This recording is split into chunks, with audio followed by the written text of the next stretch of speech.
You're sitting at someone else's Thanksgiving table.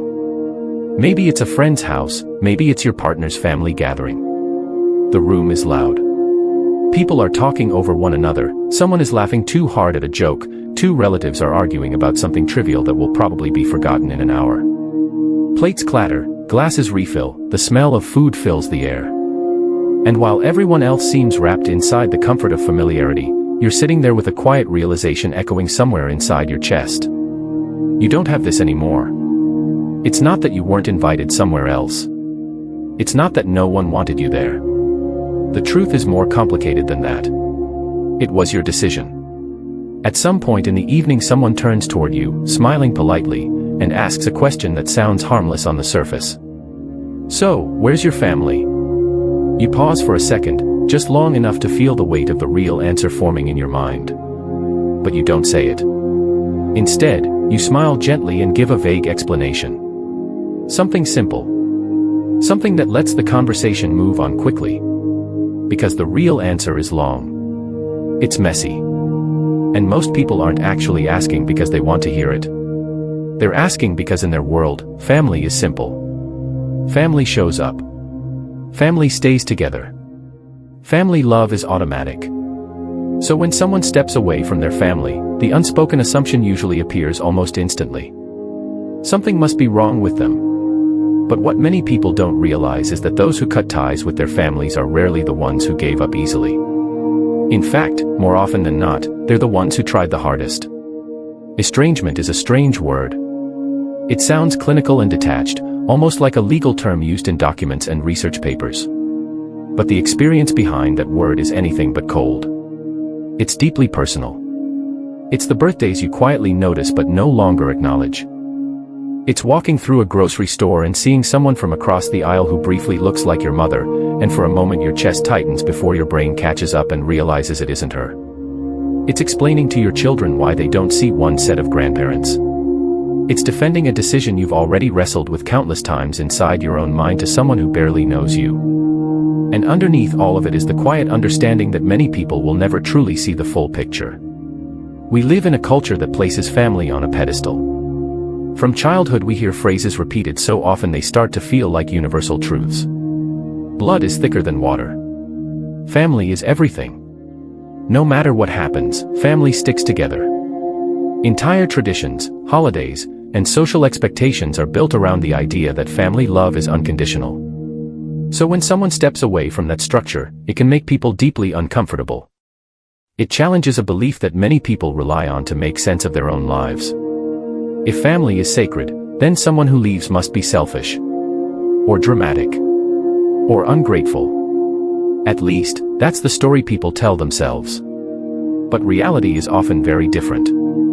Imagine someone who spent most of their 20s driving 3 hours every holiday to sit at a dinner table where they felt strangely invisible. Not necessarily hated. Not necessarily rejected outright. Just unseen. Every conversation eventually circling back to what they hadn't accomplished yet. What they still hadn't figured out. Why they weren't quite where they were supposed to be in life. Subtle comments. Small criticisms. Comparisons that linger long after the dinner ends. None of it dramatic enough to point at and say, that's the moment everything broke. But enough to leave a quiet mark. And yet they kept going back. Every year. Because that's what people do. Leaving felt like betrayal. Hope, especially when directed toward the people who raised you, is an incredibly stubborn thing. You keep believing that maybe next time the conversation will be different. Maybe this year they'll finally understand you. Maybe something will shift. And then one year, you simply don't go. Not because of anger. Not because of some dramatic fight. But because somewhere along the way, continuing to show up stopped making sense. The world doesn't collapse when that happens.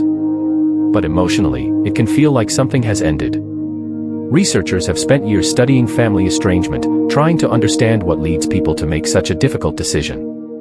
One of those researchers, Dr.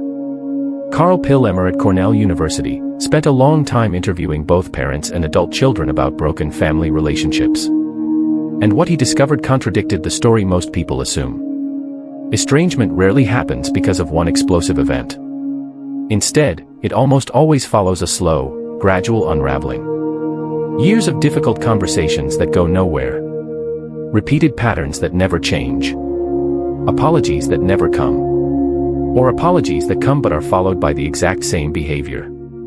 Over time, something begins to wear down. Not all at once, but slowly. Like water dripping from a ceiling leak that you ignore at first because it seems minor, until one day the entire floor beneath it has weakened. Eventually the person reaches a quiet realization. The cost of staying connected has become heavier than the cost of stepping away. And that realization doesn't usually come easily. It comes after years of thinking. Years of hoping. Years of trying to make something work that simply refuses to change. Choosing distance in that moment isn't giving up. It's often the final decision of someone who has already carried more than most people realize. And even when that decision feels necessary, it doesn't erase the grief. Because people who cut off family don't just lose the relationship that existed. They also lose the relationship they hoped might exist someday. They grieve the parent they needed but never quite had. The sibling bond that could have been something meaningful. The version of family life that seems normal everywhere else. That grief doesn't disappear just because the relationship ended. It shows up in unexpected moments. In memories. In quiet questions about what might have been different. But something else sometimes appears too. Something many people don't expect. Relief. Not joy. Not celebration. Just relief. For the first time in years, the emotional noise stops. The constant tension. The anticipation of the next criticism. The mental rehearsing of conversations that might turn uncomfortable. All of it suddenly quiet. And when the noise fades, something interesting happens. You begin to hear your own thoughts again. That feeling can be confusing. From the outside it might look like indifference. But it's not indifference. It's what relief feels like when you've been carrying something heavy for so long that you forgot it was even there. Let me ask you something. Have you ever tried to explain to someone why a relationship drains you, and they simply couldn't understand it? From the outside everything appears normal. There are no obvious signs of harm. No dramatic fights. No visible wounds. Just a quiet, persistent feeling that you are never quite enough. That love comes with conditions. That your needs are inconvenient. That the version of yourself you truly are doesn't quite fit inside the expectations of the family around you. Psychologists sometimes describe this experience as emotional invalidation. When the people who are supposed to make you feel safe consistently dismiss or minimize what you feel, something subtle begins to shift inside your sense of self. Over time you begin to question your own reactions. Your own needs.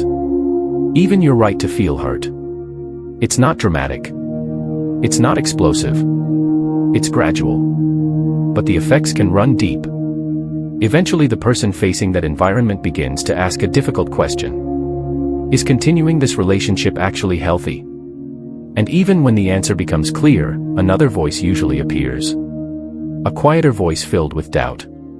Maybe you should try harder. Maybe you should forgive faster. Maybe you should simply expect less. That internal guilt can be powerful. But guilt doesn't necessarily mean the decision was wrong. In many cases, it simply means the person cared deeply. People who truly don't care rarely spend years wrestling with these questions. They don't sit at unfamiliar holiday tables wondering if they made the right choice. They don't replay old memories in their heads trying to understand what went wrong. The guilt itself is evidence that the love was real. And then there are some people who eventually reach a different place. A place where the guilt fades. Not because the past no longer matters, but because they knocked on that emotional door so many times that their hand finally stopped reaching for it. There's only so many times someone can try before exhaustion replaces hope. So if there's one thing worth understanding about family estrangement, it's this. It is rarely the easy way out. Because there is no easy way out. Every path carries some form of pain. Staying can hurt. Leaving can hurt. Estrangement is simply choosing which pain becomes more bearable. And sometimes, though not always, stepping away becomes the most caring decision a person can make for themselves. Occasionally it can even be the healthiest choice for everyone involved. Because a relationship built entirely on obligation, resentment, and performance isn't really love. It's a silent contract. And sometimes those contracts need to end before anyone involved can truly move forward. There are people watching this right now who have spent years shrinking themselves to fit inside a family dynamic that was never large enough to hold who they actually are. They were told that staying was loyalty, that enduring everything was love. But surviving inside